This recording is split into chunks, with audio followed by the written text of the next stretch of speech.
Assalamualaikum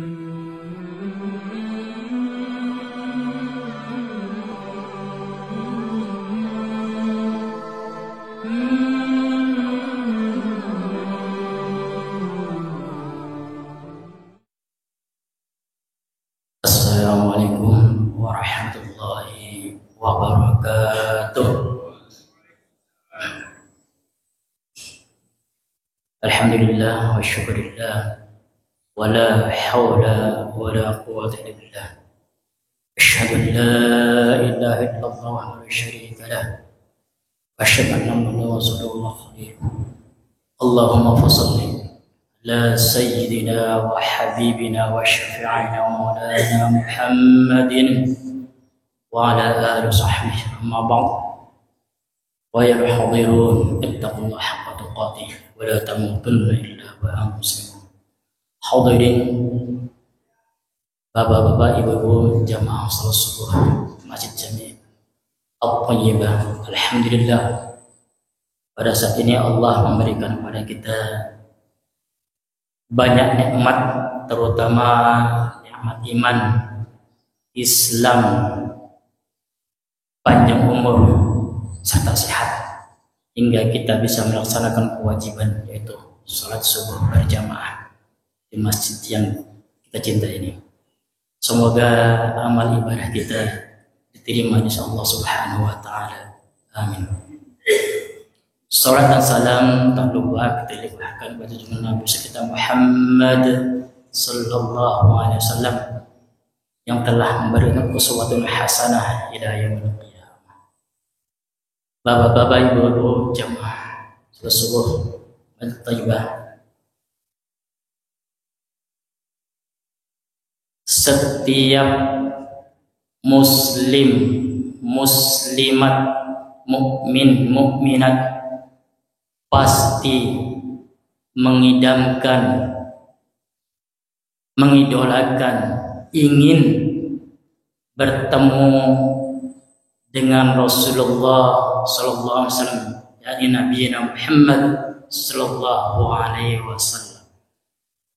Itu pasti.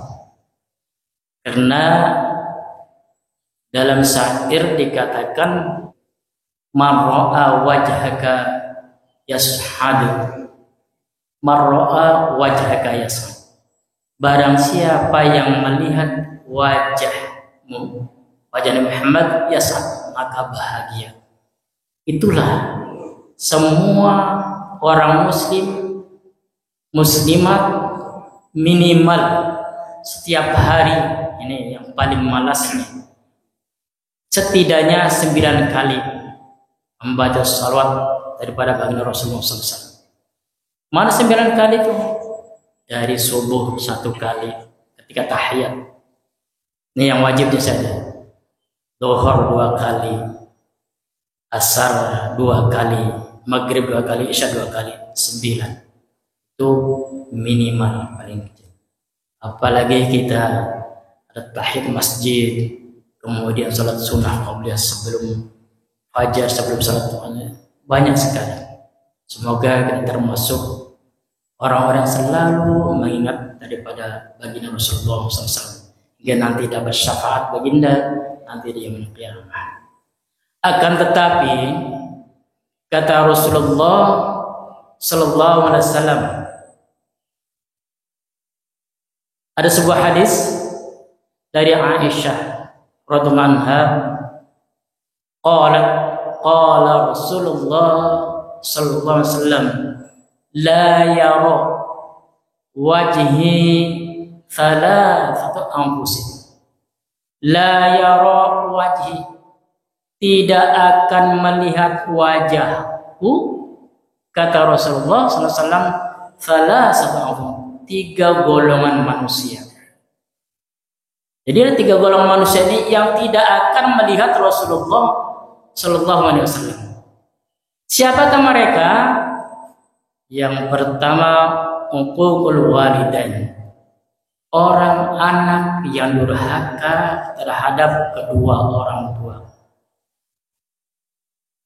Banyak di media-media sosial, banyak kasus yang anak mengusir dari rumahnya pada orang tua, bahkan bukan sekedar mengusir, sampai menyakiti tubuhnya.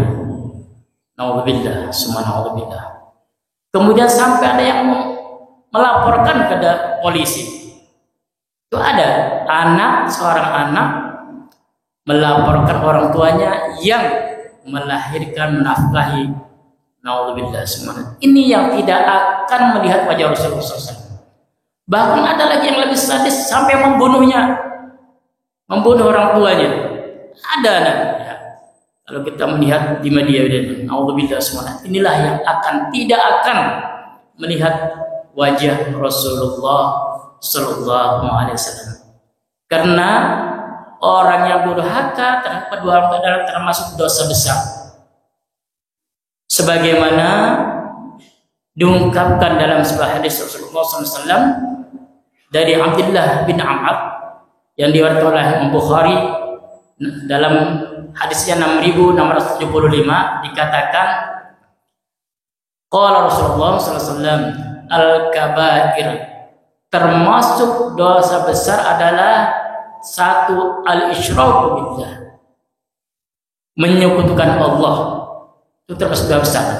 Kemudian yang kedua, wa uququl walidaini, termasuk dosa besar itu adalah durhaka terhadap kedua orang tua. Nauzubillah, summa nauzubillah.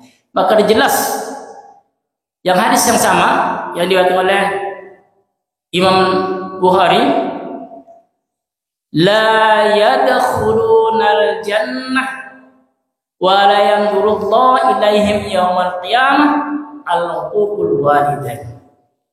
La yadkhulul jannah, tidak akan masuk surga, wala yanzurullah, dan Allah tidak akan memandang pada mereka yaumal qiyamah, pada hari kiamat, adalah al-uququl walidain, orang yang anak yang durhaka terhadap kedua orang tua. Nauzubillah, summa nauzubillah. Coba jelas, kalau Allah tidak memandang kepada kita, pada siapalah kita mengadu? Jelas hadis sahih bahwasanya tidak akan masuk surga dan Allah tidak akan memandang pada hari kiamat, itu orang yang durhaka terhadap kedua orang tua. Nauzubillah, summa nauzubillah. Makanya kita sebagai anak harus patuh kepada kedua orang tua, sebagaimana hadis Rasulullah yang diriwayatkan oleh Imam Tirmidzi, ridullah fi ridal walidain wa sukhtullah fi sukhtil walidain.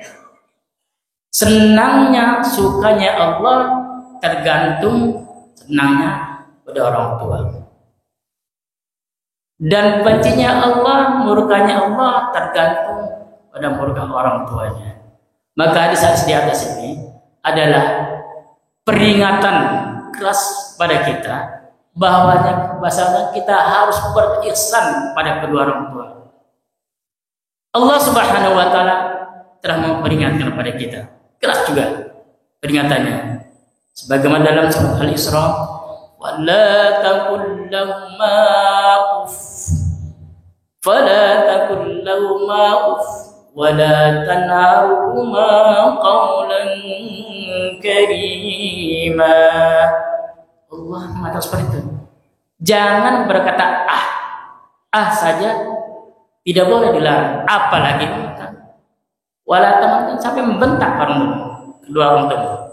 Wa qul lahumā qawlan karīmā, dan berkatalah kepada keduanya qawlan karīmā, pada perkataan yang baik. Jangan sampai kita menyakiti pada kedua orang tua. Itu. Jadi bapak-bapak, ibu-ibu yang masih ada orang tua, jangan disia-siakan. Berbuat baiklah kepada kedua orang tua. Kita harus bersyukur. Ayat banyak. Anis kulli wali walidayya surat Luqman. Bersyukurlah padaku, kepada Allah, dan kemudian bersyukur kepada kedua orang tua. Dan sebelum fala taqul, Anda juga ya, Iya, wa bil walidaini sana. Allah dan kedua orang tua berbuat baiklah. Dekat Allah dengan orang tua itu ayatnya. Maka dari itu hadirin bapak-bapak, ibu-ibu, jangan sampai kita yang masih ada orang tua menyia-nyiakan. Lalu timbul pertanyaan, bagaimana kalau orang tuanya telah meninggal? Anak dapat hidayah dan inayah dari Allah Subhanahu wa taala, dia jadi anak yang soleh. Sementara ketika orang tuanya masih hidup, dia sangat benci, durhaka terhadap keduanya. Bagaimana untuk bisa orang tua gitu padanya ketika orang tua telah meninggal? Di dalam kitab Tamil Ghafilin yang dikarang oleh Abu Luais ada Lais ya, ada bidomah lamnya, ada juga di fathah lamnya, ada Lais, ada Luais. As-Samarqandi mengatakan bahwasanya na'am, iya, yurdihima bi thalathati asya. Na'am, kata ulama di situ, bahwasanya ridho kedua orang tua ketika sudah meninggal, tapi bisalah saja ada 3 perkara yang harus dipenuhi oleh si anak yang telah orang tuanya meninggal. Al-awwal ayyakuna waladun salihan binafsihi. Yang pertama adalah anak yang soleh binafsi, dengan dirinya sendiri. Ketika orang tuanya meninggal, si anak ini dapat hidayah dan inayah dari Allah sehingga menjadi anak soleh, taubatun nasuha, tidak akan mengulangi kembali penyesalannya mendalam ketika orang tuanya masih ada. Sekarang tidak ada, dia menyesali segalanya, maka itu adalah diridhoi, dapat ridho kata ulama, dapat ridho bahwasanya anak itu adalah sudah dimaafkan. Karena orang tua semuanya pasti menginginkan anak yang menjadi anak yang soleh, taat kepada Allah dan Rasulnya, juga taat kepada kedua orang tuanya dan guru-gurunya. Itu pasti satu aja orang tua itu menginginkan anaknya, anak yang soleh dan soleh. Satu kriteria pertama yang diridhai oleh orang tua yang telah meninggal. Kemudian yang kedua, ayyusala qarabatuhuma wasdiqahuma, menjalin silaturahmi kepada kerabat-kerabat orang tua itu. Kemudian wasdiqahuma, dan kepada sahabat-sahabat orang tua itu, kedua orang tua itu. Jadi anak yang tadinya menyesali perbuatannya ketika orang tuanya masih ada, sekarang dia dapat hidayah dari Allah, jadi anak yang soleh. Orang yang tinggal, temuilah saudaranya, pamannya, adik orang tuanya, kakak orang tuanya kalau masih temuin silaturahmi. Silaturahmi, minta maaf bahwasanya saya minta maaf telah berbuat kasar pada kedua orang tua dulu. Itu 2. Dan menemui sahabat-sahabat daripada orang tua itu.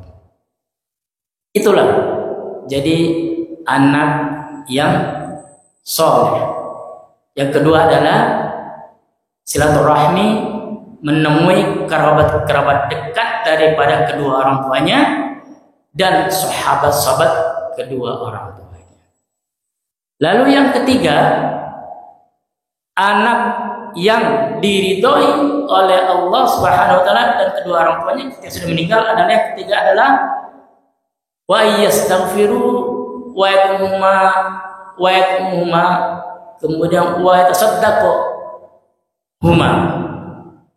Dan yang ketiga adalah baca istighfar, selalu minta ampun kepada Allah untuk kedua orang tua.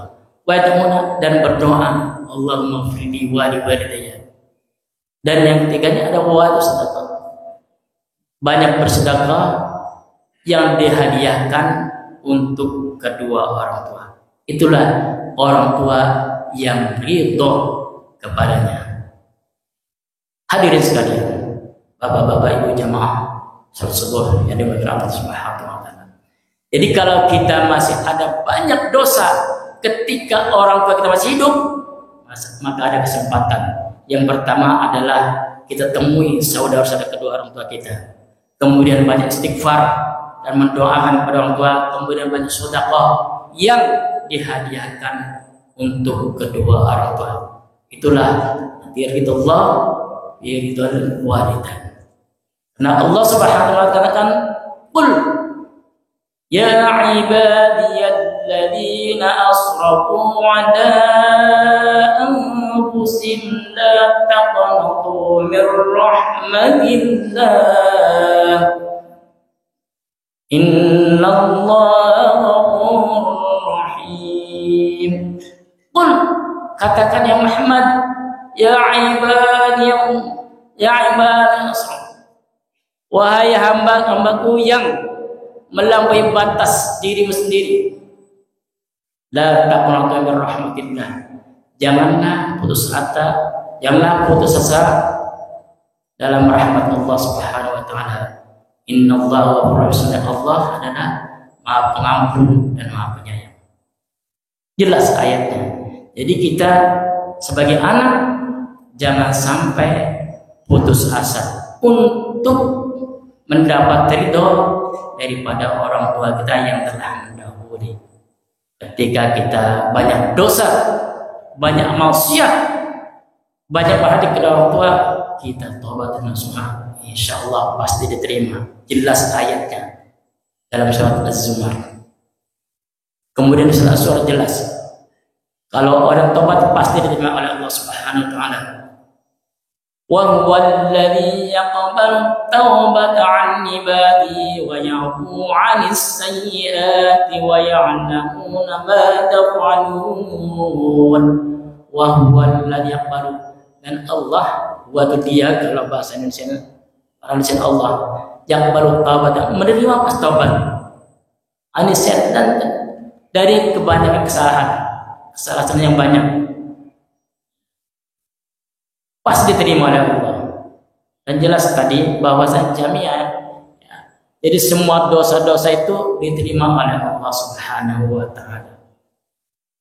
Yang penting kita adalah selalu banyak istighfar kepada Allah Subhanahu wa taala, mohon ampun selaginya malam yughargir, nafas kita masih berfungsi, hati kita masih berfungsi, pasti Allah menerimanya. Kecuali sudah tidak ada lagi nafas kita, itulah finish kita untuk tidak terima taubatnya. Lagi sakaratul maut. Kalau kita masih berfungsi, akal kita masih berfungsi, insya Allah pasti Allah akan menerima taubat kita semuanya. Lalu yang kedua, yang tidak akan melihat wajah Rasulullah Sallallahu Alaihi Wasallam adalah tarikus sunnati, meninggalkan sunnah-sunnahku, meninggalkan sunnah-sunnah. Sunnah-sunnah Rasulullah banyak sekali sunnah Rasulullah SAW. Makanya dikatakan, man ahya sunnati faqad ahabbani wa man ahabbani kana ma'i fil jannah. Tuh hadis Rasulullah. Man ahya sunnati, barang siapa yang menghidupkan, menjalankan, mengamalkan sunnah-sunnahku, kata Rasulullah, faqad ahabbani, maka sungguh aku cintai. Wa man ahabbani, dan barang siapa yang aku cintai, kana ma'i fil jannah, maka ia bersamaku di surganya Allah Subhanahu wa taala. Masyaallah. Itu sunnah Rasulullah banyak sekali. Dari yang ringan, sedang, berat, ada sunnah Rasulullah. Pertama yang ringan, mengucapkan salam. Ketika kita bertemu sama-sama saudara kita, assalamualaikum, itu sunnah yang ringan. Tapi kadang-kadang kita berat, paling ngerti ya, jarang salam, assalamualaikum, wahai bro, bukan assalamualaikum. Itu sunnah yang paling ringan. Kemudian yang ringan juga ketika kita mau makan, ada doanya. Setelah makan ada doanya. Mau tidur doa, bangun tidur doa, masuk kamar mandi doa. Itu sunnah-sunnah yang ringan, yang mudah kita laksanakan. Bahkan yang membuang kotoran atau paku di jalan, itu juga sunnah Rasul yang ringan. Ringan tapi pahalanya besar. Itu yang ringan.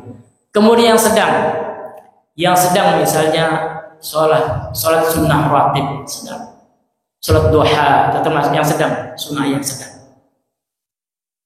Dan kita alhamdulillah di sini pasti melaksanakannya. Semuanya ringan. Dan yang berat sunnah Rasul adalah puasa Senin Kamis, sholat tahajud, sholat di sepertiga terakhir malam. Itu yang berat sunnah Rasulullah SAW. Tapi bagi kita semua, terutama yang di masjid ini, insya Allah semuanya ringan. Kita sering sholat tahajud, kita sering sholat duha, kita sering sholat puasa Senin Kamis. Itu termasuk, kalau orang sudah ringan begitu, berarti ibadahnya itulah yang diterima. Karena ciri ibadah diterima itu adalah ringan dalam kebaikan, ringan dalam beramal soleh. Itulah orang-orang yang mudah itu diterima ketika ibadahnya. Meskipun kita tidak bisa khusyuk nama sholat itu ya. Ketika sholat itu pasti kita pikir kemana-mana, melayang-layang. Apalagi misalnya imamnya suaranya panjang tuh kemana-mana tuh, pikiran gitu ya. Pasti itu. Tapi kita yang penting melaksanakan. Ringan kita untuk melangkahkan kaki dari rumah untuk berjamaah sholat di masjid. Semuanya ringan. Enggak ada yang sedang, yang berat, tapi semuanya ringan. Semoga kita termasuk orang seperti itu. Kemudian yang terakhir, daripada orang yang tidak akan melihat wajah Rasulullah sallallahu alaihi wasallam adalah wa man lam yusalli alayya idza dzukirtu baina yaday. Ini juga ringan tapi berat. Wa man lam yusalli, orang yang tidak membaca salawat kepadaku, kata Rasulullah, idza dzukirtu baina yaday, ketika namaku disebut di dekatnya, baina yaday, dekat. Misalnya Al-Fakir mengatakan Allahumma shalli ala sayyidina Muhammad, semuanya terjawab. Nah itu termasuk berat ya, karena banyak yang ketika khotib atau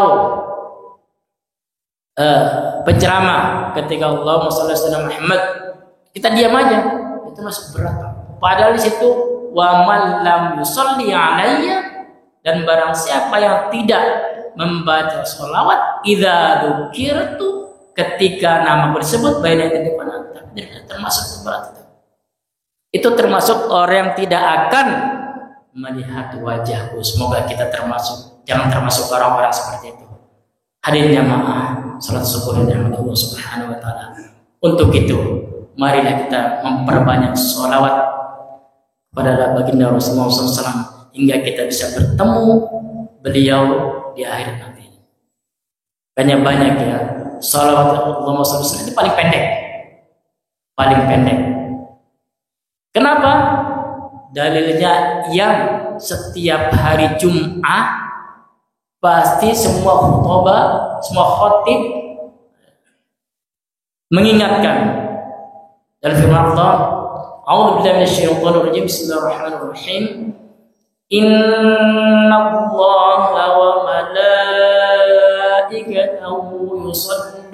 على النبي يا أيها الذين آمنوا صلوا عليه وسلموا تسليما.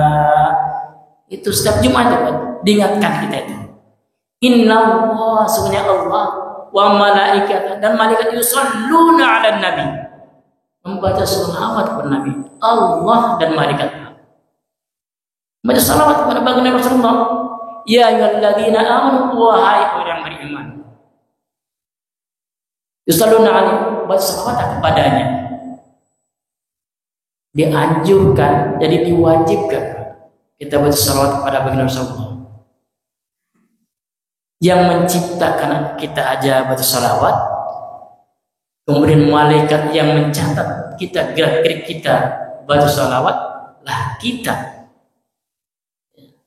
sebagai umat yang tidak bertemu dengan Rasulullah, jauh beda dengan sahabat-sahabat dulu, kita malas untuk bersalawat. Alhamdulillah. Maka dari itu di pagi hari ini mari kita sama-sama memperbanyak sholawat pada baginda Rasulullah Sallallahu Alaihi Wasallam.